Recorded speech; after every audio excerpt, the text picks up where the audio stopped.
Ya, dan inilah teman-teman ya untuk kali ini terlihat ya beberapa bahwasanya memang tanaman gulma ini akhirnya dia menguning karena sudah kita rundap atau kita kasih herbisida teman-teman. Nah, jadi ini teman-teman ya kemarin itu kita kasih ya. Nah, jadi pertanyaannya ini bagaimana bisa gitu, bagaimana bisa yang namanya herbisida ini membuat tanaman menjadi kuning atau menjadi rusak? Itu kan pertanyaannya ya. Memang apa sih yang terkandung di dalam herbisida ini? Nah, untuk menjelaskannya, saya akan menjelaskan melalui yang namanya itu ilustrasi atau gambar teman-teman ya. Oke, langsung saja teman-teman, kita langsung berangkat ke studio abal-abal saya. Oke, langsung saja, let's go. Oke, teman-teman, baik, saya akan mencoba ya untuk menjelaskan bagaimana herbisida ini, yang Roundup ini bisa meracuni tanaman. Nah, saya akan menjelaskannya itu melalui yang namanya gambar. Nah, mungkin ini sudah menjadi sebuah pertanyaan yang mana mungkin ya semua orang ya sudah sering bertanya kali ya, atau gimana sih bisa ya menjadi racun gitu ya, sistemnya bakal seperti apa gitu. Nah, oke, di sini akan saya coba untuk mendeskripsikannya melalui sebuah gambar. Oke, nah di sini kita sebut saja ada yang namanya itu Budi. Kita panggil aja Budi ya teman-teman ya. Jadi Budi ini dia itu baru sampai di kampung. Nah, jadi dia ini adalah orang kota yang pindah ke kampung halamannya. Terlihat bahwasanya Budi ini sama sekali tidak menguasai ilmu tentang perkebunan. Karena tentu saja kalau di kota mungkin tidak ada ya, kebanyakan tidak ada. Beda dong kota dan desa gitu. Nah, jadi ini adalah pengalaman Budi yang pertama kali. Budi juga sangat semangat untuk mempelajari bagaimana cara bertani atau berladang gitu. Nah, kita anggap saja nih si Budi sudah sampai di kampung ya, di desanya. Oke, berikutnya. Yap, benar, Budi dia memiliki lahan. Oke. Nah, jadi ini adalah lahan dari warisan neneknya. Cuma dari lahan ini terlihat bahwasanya itu penuh dengan gulma, teman-teman. Jadi Budi ini sangat bahagia dapat lahan yang cukup luas agar bisa dia kelola untuk menanam sesuatu atau membuat sesuatu di ladang tersebut gitu, di lahan ini. Nah, tapi karena kendalanya adalah bahwasanya di ladang ini itu banyak gulma, yang artinya ini akan merepotkan si Budi. Budi memikirkan bagaimana cara membersihkannya. Apakah dengan mengarit atau mencangkul? Nah, Budi cukup khawatir ini dengan sistem pembersihan lahan seperti ini. Nah, Budi berpikiran nih buat ngarit ini teman-teman. Jadi karena luasnya cukup luas ya, lebih dari mungkin sekitar 3 hektar lah ya, kita bayangkan sekitar 3 hektar. Dengan gulma sebanyak itu, otomatis Budi ya capek juga sih teman-teman ya. Siapapun pasti capek kalau dengan hektaran sebesar itu, seluas itu, hanya menggunakan arit teman-teman. Bahkan olahragawan pun juga tidak menyarankan sebenarnya ya, atau para atletis pun juga tidak menyarankan akan hal ini. Pasti itu akan menyiksa, karena secara itu kita bungkuk, kita pasti bungkuk untuk membersihkan itu. Nah, jadi dengan menggunakan arit itu sama sekali tidak membantu, hanya sebagian saja. Kenapa? Karena begini teman-teman. Karena jadi dari tumbuhan tersebut itu kan ada akar ya. Nah, jadi dengan arit itu kita hanya memotong bagian daun atas. Jadi akarnya masih tersimpan. Itu tidak berpengaruh bagi sebuah tanaman. Mungkin berbeda kalau misalnya kita berbicara soal pohon ya. Kalau pohon ada juga tuh yang seperti pohon pinus. Itu kalau dipotong pohonnya atau batangnya tanpa membuka akarnya, ya mungkin tidak akan tumbuh. Tapi berbeda dengan tanaman liar. Dia itu meskipun sudah dipotong bagian atas, bukan berarti tanaman ini langsung habis atau hilang. Nah, artinya masih ada akar di bawahnya. Nah, itu sudah dikasih mantap ya sama akarnya di sana ya. Jadi percuma gitu, dia masih bertahan. Setelah sekian lama, akhirnya Budi pun bertanya-tanya kepada warga, kepada ekspertis petani. Budi mendapatkan sebuah jawaban, di mana cara ampuh untuk membersihkan gulma itu menggunakan yang namanya herbisida atau yang akrab kita panggil Roundup. Nah, oke, Budi sudah mendapatkan Roundup nih teman-teman. Jadi Budi ini sudah membelinya di toko-toko pupuk dan mendapatkannya berdasarkan dari cerita dari warga-warga atau pengalaman. Nah, jadi adalah yang namanya itu herbisida atau Roundup. Inilah akan saya jelaskan. Dalam zat Roundup itu sudah jelas itu adalah zat kimia, teman-teman, atau bahan kimia. Tetapi dengan banyaknya bahan-bahan kimia yang ada di sekitar kita, artinya tidak semua bahan-bahan kimia yang kita kenal itu mampu untuk mematikan atau merusak tanaman. Dia pasti ada fungsi yang berbeda. Nah, di sini saya akan memperkenalkan kepada teman-teman, ini adalah zat kimia yang pasti ada di setiap herbisida. Namanya itu adalah glifoset. Nah, inilah beliau itu. Sosok glifoset ini seperti ini. Jadi dengan glifoset ini, teman-teman, inilah yang membuat tanaman tersebut rusak dan menguning atau sudah tidak bagus lagi, dan itu bahkan sampai ke akar-akarnya, teman-teman. Nah, jadi dari glifoset ini ketika dia mau menghadapi tanaman tidak hanya cukup dari serangan glifoset ini. Karena apa? Tanaman ini juga dia memiliki yang namanya itu sistem defense yang melindungi dirinya. Mungkin teman-teman juga tidak melihat ini secara jelas ya, kalau kita lihat daun ya gitu ya. Ya mungkin kalau misalnya serangga yang mengkonsumsi daun pasti bakal bolong-bolong. Nah, kemudian di mana dong peran defensifnya?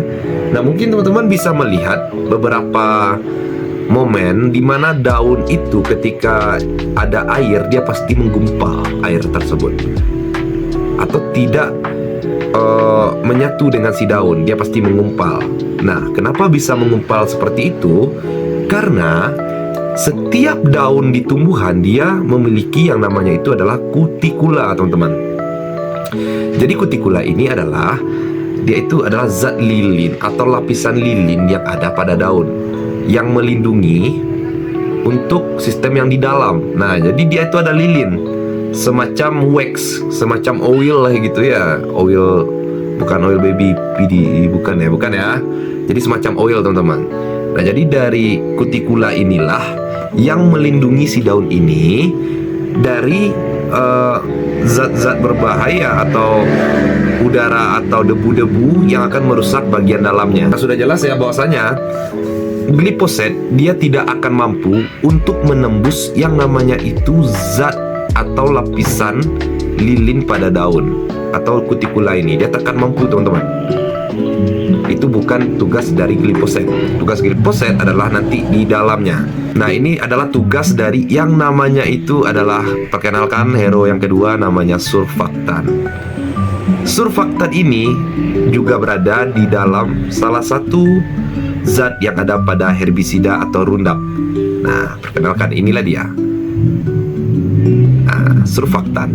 Nah, surfaktan inilah yang dia itu mampu untuk membuka lapisan lilin yang ada pada daun. Nah, jadi mereka sudah kompak, teman-teman ya. Mereka sudah kompak untuk menghancurkan zat-zat ini di dalam, dari luar dan dalam. Nah, yang pertama itu bisa dilihat bahwasanya surfaktan dia mampu membuka struktur lilin atau struktur lapisan lilin yang ada pada daun. Itu adalah tugas dari surfaktan. Dia akan merusak, teman-teman, lapisan lilin yang ada pada daun tersebut. Barulah tugasnya glifoset untuk masuk ke dalam. Ketika lapisan lilin itu sudah dirusak, artinya itu sudah terbuka portal menuju lapisan sel-sel terdalam yang ada pada daun. Nah, jadi sudah bisa untuk zat-zat lain atau dari debu atau dari benda-benda halus ya yang ada di sekitar itu bakal masuk ke dalam sistem yang ada pada daun. Nah, termasuk si glifoset ini. Nah, oke. Setelah itu glifoset sudah berada di dalam, teman-teman.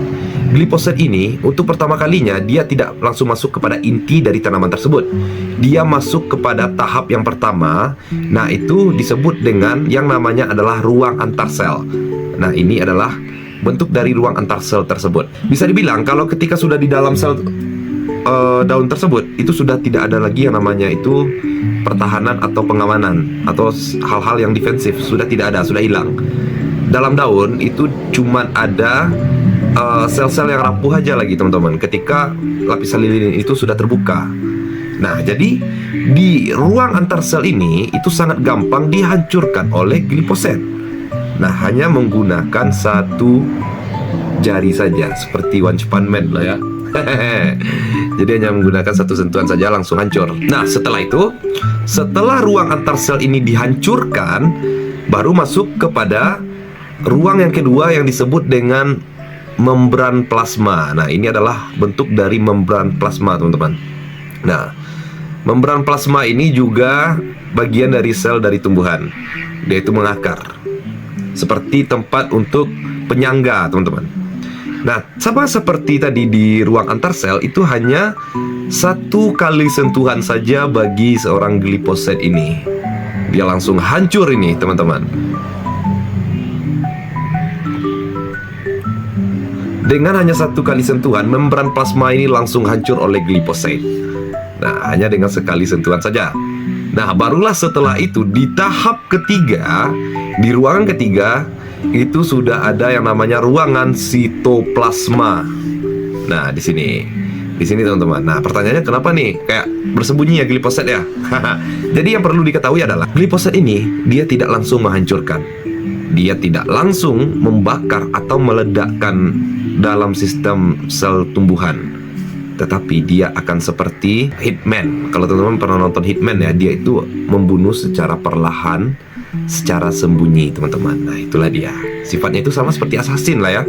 Seperti ninja lah ya. Oke. Nah, di ruangan sitoplasma ini, adalah bagian atau terminal untuk membawa yang namanya itu hasil dari gula fotosintesis sebuah daun. Nah, ini disebut dengan floem. Floem ini adalah gerbang atau jalan tolnya supaya untuk bisa dialirkan segala pasokan makanan yang berupa gula untuk kebutuhan daun. Nah, melalui yang namanya itu floem. Nah, disinilah para pekerja ini mungkin dalam bentuk kecil ya teman-teman ya. Sebenarnya dalam kajian juga tidak ada perannya apa, tapi kita taruh saja secara gambar atau ilustrasi bahwasanya ada pekerjanya gitu. Nah, ini adalah pekerjanya teman-teman yang membawa gula dari hasil fotosintesis daun untuk bisa langsung ke inti daun ini. Yang mana di intinya nanti itu yang akan mengantarkannya dari pucuk hingga ke akar. Nah, jadi itu adalah makanan atau nutrisi bagi sebuah daun gitu. Nah, terlihat dari sini ya teman-teman ya, bahwasanya glifosit dia sudah menggunakan custom, teman-teman. Nah, ini adalah custom pekerja tadi ya, pekerja yang berada di ruang sitoplasma. Nah, dia sudah menggunakan pakaian, dia sudah menyamar ya teman-teman ya, sifatnya seperti itu, dia menyamar. Nah, jadi sudah jelas siapa yang diambilnya ya, salah satu pekerja teman-teman ya. Nah, sepertinya sudah jelas di sini bahwa sudah terjadi pencidukan oleh glifosit ya. Dia sudah menyamar teman-teman ya. Oke. Kemudian glifosit akan mengendarai salah satu kendaraan yang ada di. Nah, akhirnya glifosit dia akan memanfaatkan penyamarannya ini agar bisa masuk ke floem sehingga masuk ke inti sel yang ada pada tumbuhan. Nah, terlihat di sini bahwasanya glifosit sudah mengendarai kendaraan yang diambil dari pekerja yang ada di ruang sitoplasma ini. Nah, kemudian setelah masuk, glifosit kaget melihat bagaimana ruang inti sel tersebut. Nah, jadi di ruangan inti sel ini itu adalah ruangan inti, teman-teman. Ruangan yang benar-benar menjadi sebuah tempat hidup atau matinya sebuah tumbuhan, atau tempat makannya si inti sel ini. Kalau di manusia mungkin ya di otak kali ya, di bagian belakang gitu. Nah, itu adalah sistem yang akan merusak gitu kalau misalnya terjadi sesuatu yang buruk. Nah, dia sangat kaget masuk ke dalam. Nah, inilah penampakan dari ruangan inti sel tersebut. Nah, ruangan inti sel ini dia sudah banyak semacam akar-akar, yang akar dari pucuk untuk pucuk, sehingga juga ada akar untuk akarnya juga gitu ya. Banyaklah ruang-ruangnya teman-teman ya. Nah, jadi di sini terlihat bahwasanya banyak pekerja yang memberikan makanan untuk inti sel tersebut. Diberikan makanan, diberikan nutrisi, untuk tanaman agar tanaman ini tetap hidup dan bertumbuh. Kemudian juga terlihat di sini bahwasanya glifoset sudah menemukan di mana harusnya dia akan merusak aliran ini atau aliran gizi untuk tumbuhan ini. Nah, di sini sudah ada itu yang disebut dengan namanya itu adalah enzim APS-PS, teman-teman. Nah, di sini tuh. Disinilah tempat para pekerja tadi untuk memasukkan protein atau makanan yang dibutuhkan oleh inti sel atau nantinya yang akan menjadi gizi bagi si tumbuhan. Nah, di sini nih tempat masuknya.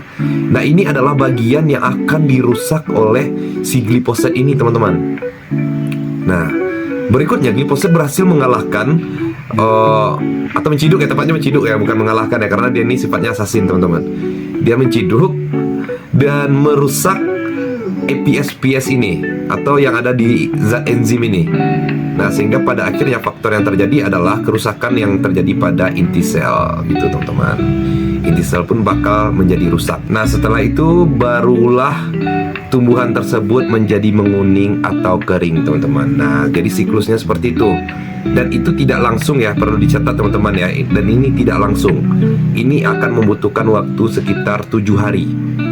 Nah, jadi sistemnya itu mungkin ya, jadi perlahan-lahan teman-teman glifoset ini merusak dari awal tadi. Jadi karena dia zatnya ini banyak, jadi juga itu bekerja sama dan itu juga perlahan-lahan. Nah, jadi tidak langsung, tidak seperti misalnya kita menyiram itu langsung rusak gitu, tidak. Tapi dia butuh waktu sekitar 7 hari atau bahkan sudah 3 minggu itu baru terlihat hasilnya, teman-teman. Sangat-sangat rapuh sekali. Bahkan bisa dicongkel aja itu sampai ke akar. Itu jahatnya glifoset ya. Tapi ini tujuannya untuk itu ya, untuk tanaman liar gitu. Dan juga perlu ditekankan teman-teman bahwasanya ini glifoset ini dia itu benar-benar merusak yang namanya untuk tumbuhan. Jadi teman-teman benar-benar menggunakannya itu hati-hati, teman-teman. Takutnya seperti ini. Teman-teman memanfaatkannya tanpa disengaja ataupun sengaja untuk tumbuhan atau bunga. Nah, itu sangat berbahaya. Pastinya bakal mati, teman-teman, karena sistemnya tetap sama gitu. Jadi gunakanlah herbisida ini ketika disemprot itu tujuannya ya untuk gulma atau tanaman liar saja. Oke, jadi teman-teman, itulah video kita kali ini ya. Terima kasih untuk teman-teman yang sudah nonton. Dan semoga ini menjadi video yang dapat membantu teman-teman atau menjadi sebuah video yang membuat teman-teman paham bagaimana sistem yang terjadi ketika herbisida ini kita semprotkan kepada daun.